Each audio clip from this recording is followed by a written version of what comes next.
Developing now, the Justice Department released over 3 million pages of files today related to the investigation into convicted sex offender Jeffrey Epstein. Let's get straight over to Jeff Harris at the live desk with all of those details. Now, Taylor, we are still combing through all of these pages. We know over 2,000 videos. Also, over 180,000 images are included in this latest batch, which comes 6 weeks after the deadline mandated in the Epstein Files Transparency Act.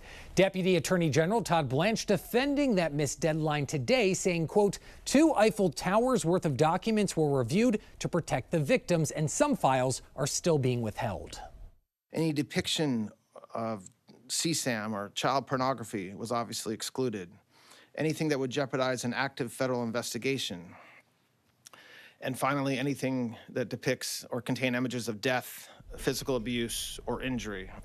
Take a look here. Among the millions of documents included, this email exchange with Elon Musk from 2013, coordinating a trip to Epstein's Caribbean island, and a 2014 email from a former Obama White House aide showing Epstein paid for a trip that she took to Europe. The documents also containing references to President Trump, but Blanche shooting down the narrative that the DOJ is trying to protect him, while also stating that Epstein himself never accused Trump of criminal wrongdoing.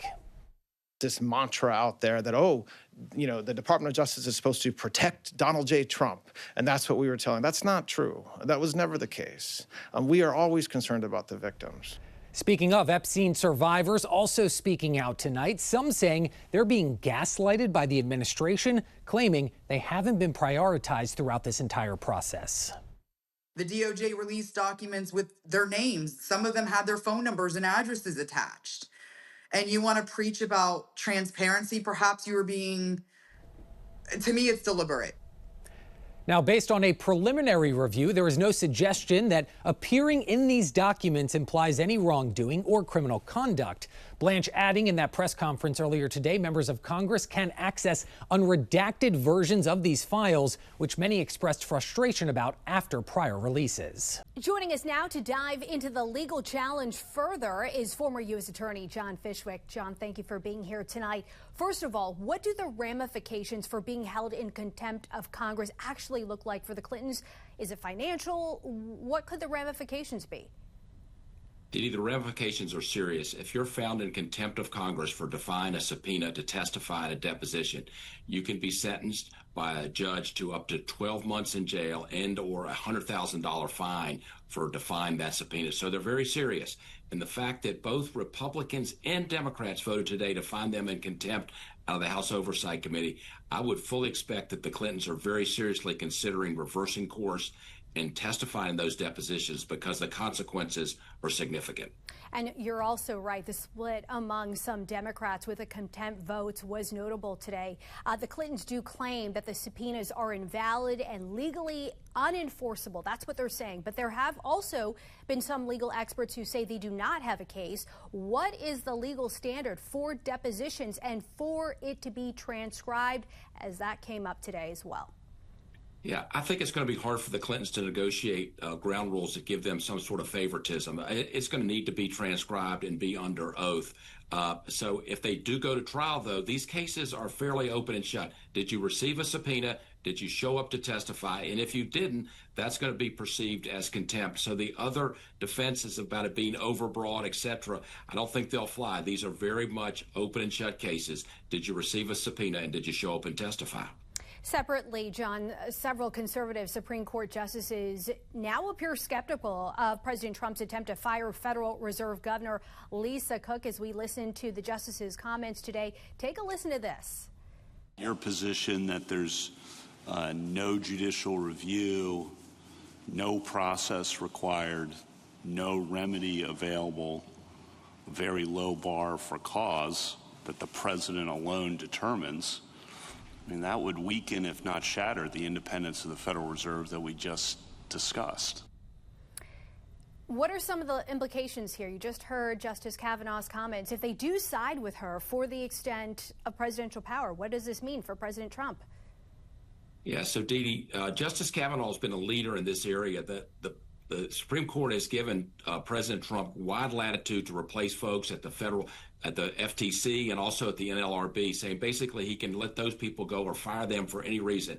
But as relates to the Federal Reserve, Justice Kavanaugh and other conservative justices say that's a little different. That goes back to the original first bank in this country. You've got to have a good reason to let that person go, and there's got to be some sort of process. It doesn't mean that Lisa Cook has lifetime guarantee for a job, but it means that because it's the Federal Reserve and it involves money and monetary policy, the Supreme Court is saying there's got to be a little more process if you're going to fire her. You can fire a lot of other folks in executive agencies, but as relates to the Federal Reserve, Justice Kavanaugh and the other justices are saying you got to go a little more slowly. There's got to be a real process. Former U.S. Attorney John Fishwick, 2 cases that we are watching. We will check in with you soon. Thank you. Thank you. Mr. President, are you going to sue Trevor Noah? Last night in a post, you alluded that something could be coming. Yeah, well, he said that I spent time on Jeffrey Epstein's island. I didn't. I mean, he's a lightweight, this guy. He's a terrible, I think he's terrible. I thought he did a terrible job at the Grammys. I thought the whole Grammys was terrible. I watched part of it. It's not watchable.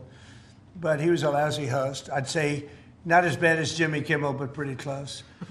And no, he made a statement about me and Jeffrey Epstein. I have nothing to do with that. I have nothing to do with Jeffrey Epstein. And in fact, if you look at the DOJ, they announced, they released 3 million pages. It's like this is all they're supposed to be doing. And frankly, the DOJ, I think, should just say, we have other things to do, because that whole thing has turned out, I mean, other than Bill Clinton and, Bill Gates and lots of people that there are a lot of questions about it, but nothing on me. But it was even sort of better than that, because they found that Jeffrey Epstein and this sleazebag writer named Michael Wolff were conspiring against Donald Trump to lose the election. So Epstein was conspiring with a writer for me to lose the election. So right there, you know that I had nothing to do with this guy. But yeah, it's a terrible thing. The amount of time that's being wasted. When Epstein was alive, like 10 years ago, nobody cared about it. But they're only doing it. But now it's really hitting back on them because Bill Clinton is such a big part of it. The Democrats are pushing it. And the problem is that it's turning out to be the Democrats that were with and conspired with Epstein. So I think you're probably going to see a little pullback from them. But think of it. They were working together to try and help me lose the election. But this is the Oval Office, so I guess that didn't work out too well.